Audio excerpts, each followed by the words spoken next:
Welcome back to the podcast, everybody.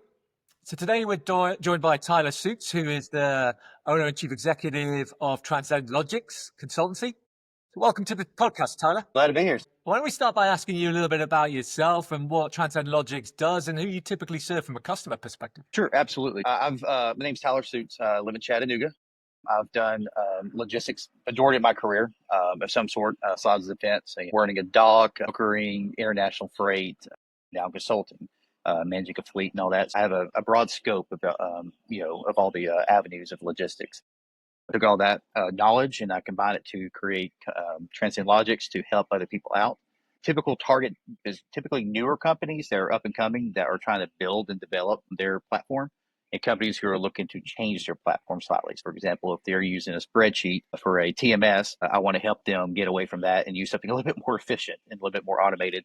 And same now for AI, which is a huge play into the world. A lot of companies are trying to figure out how to use it, what to use it, where to use it. And one thing I'm not beholden to is a single brokerage or a single customer or a single AI. I have multiple 1099s set up with a lot of different companies. I'm not trying to put the square through a circle peg hole, right? I'm trying to fit the best it can to the company right out of the gate. So the downtime and the turnaround time is a lot faster. By having a larger Rolodex of customers to work with, when you come in, ask me for assistance, I can get you pretty quickly to where you need to go right out of the gate. Awesome. What are the biggest trends you're seeing currently in the industry? Right now, of course, tariffs. Every time I get on the phone, somebody asks me about tariffs. Unfortunately, there's really no good way to judge that because every time the wind changes, the tariffs change. It's really hard to keep up with it. All they can say is pray about it and keep moving forward because there's really no other way to go. Because it's going to constantly change. Unfortunately, right now it's very unstable. Can't really do too much with that, but I can help you at least figure out the avenues to get as reduced cost as possible. I got a lot of great contacts that do international freight and custom brokering and that kind of stuff. They found some loopholes, but it's not a complete loophole for all the tariffs, but it'll at least save you a couple dollars. The other thing is I've noticed that a lot of supply chain logistics companies have adapted AI. Like 50% of them have, which is a way of saying 50% of them are going to be far more advanced than the other 50% because that's a big need. But as for what that is, now this is the part I've started noticing with a lot of brokerages. They're selling AI just for the name. They actually don't understand what they're selling. A lot of these brokerages because it's growing so quickly. I'll get a call from a broker and they're trying to tell me about how great their AI is. Now I'll start asking basic questions. Or where you get your data from? Is it in-house or you scraping the internet? Where are you getting this from? And they really don't have a good answer for me. And they constantly tell me that everything's great. They got all this information internally. Like, well, this is not the Minority Report. You can't just come up with data out of nowhere. Where are you getting this from?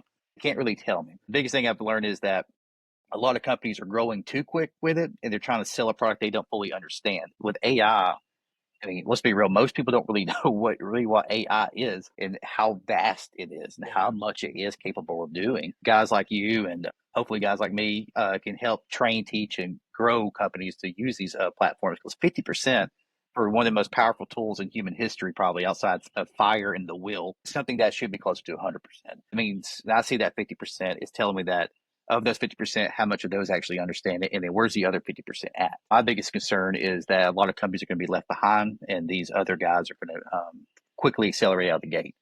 Brilliant. That's really interesting. What have you found personally the biggest challenges in growing your business over the last 12 months or so? The biggest thing was, well, there's two things. One was the market right at the end of the Trump election coming into 2025. Everything was just on halt. I think almost everybody felt this. It was just kind of uneven ground for a little while there, trying to get into the door with somebody that doesn't understand what's going to happen tomorrow. Just a basic marketing concern. Nothing too crazy there. And as for the other concerns is a lot of people hear the AI term so much, it's almost saturated at this point. I'm pretty sure I saw a toaster the other day. It had AI written on the box that's associated with it. Like, it's everywhere. If you send an email to somebody now and it's like, hey, powered by AI, whatever, it's almost like they're automatically ignoring it. When I send my emails or I reach out to people, I'm telling them I'm a human. Like, I'm a guy. Here I am. I'm Tyler. I'm a person. I'm here to work with you. Please don't ignore this email or this call. I'm not an AI. Of course, I'll have AI like, check the grammar and spelling and punctuation because I type faster than I can think. But whenever I reach out to them, I want them to know that I am human because I'm finding that a lot of people will automatically archive and move on and AI call these days. It's almost as too much. That's from a sales perspective. Now, when it comes to a functional perspective, a lot of people just think ChatGPT is just a new Google search. It's really what they all think it is. Right? Let's be real. That's what I use it for most of the time. Yeah, Like, I just sure. want you to compile this data for me real quick and let's move on from it. Like, how long do you need to bake a potato for? 6 of them. What I need to do. And it'll just tell you real quick what you need to do with that. But when it comes to, bigger water stuff, a lot of people don't understand what they can do, especially smaller mom and pop companies, which are my target demographics.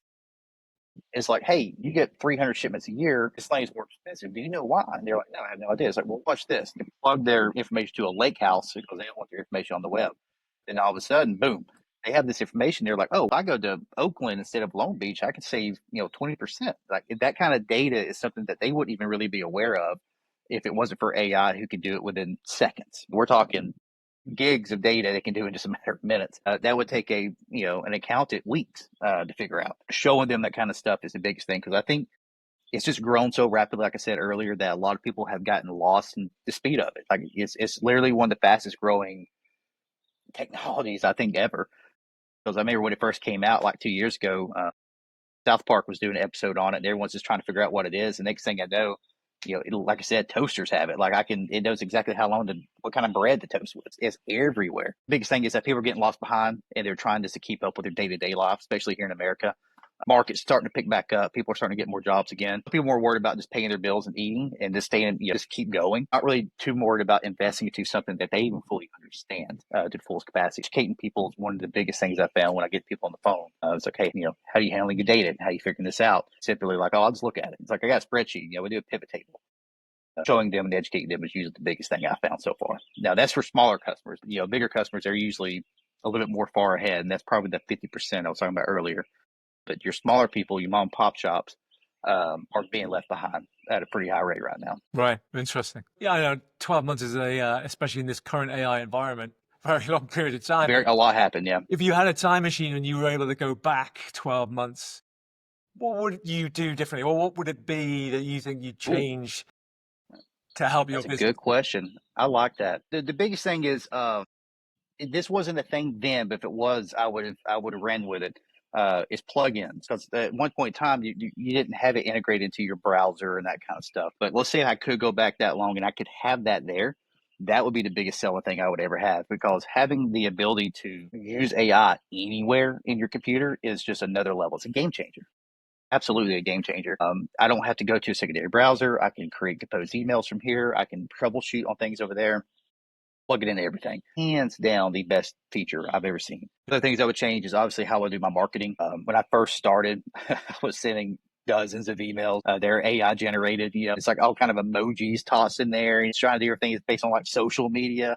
Doesn't even look that professional. I was wondering why I wasn't getting called back. And then I was like, let's change this up a little bit, and added the more human element to it. And I started getting more calls. And that's when I found out about the other issue. So definitely toning back the robotics of it and focusing more on the humanistics of it. Yeah. Awesome. Thank you very much. Yeah. For the guys out there listening and they want to look up Transcend Logix and the services you provide your customers, where can they go? What platforms have you got your information? Yeah, I'm pretty much on Twitter, on LinkedIn, and I have a website, transcendlogix.co. I don't know who that guy is, but he wouldn't even respond to my emails. But .co. Then I'm currently working on my own personal website. We'll have these links as well, which would be tylersuits.com. That should be up by the end of next week. But yeah, transcendlogix.com. I'm an email. I got free packets of information how to reduce costs. I have blogs going about how to reduce costs and avoid technical errors from the trucking industry, such as double brokering situations and things that a lot of people don't really consider these days. Theft is up 26% from last year,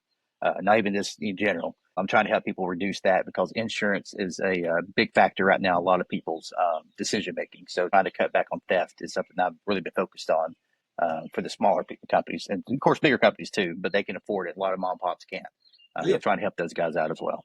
Fantastic. Thanks, Tyler. I'll make sure I include those links in the description of the podcast and look you up. Thank you, everybody, for joining the call today, and we'll see you in the next episode.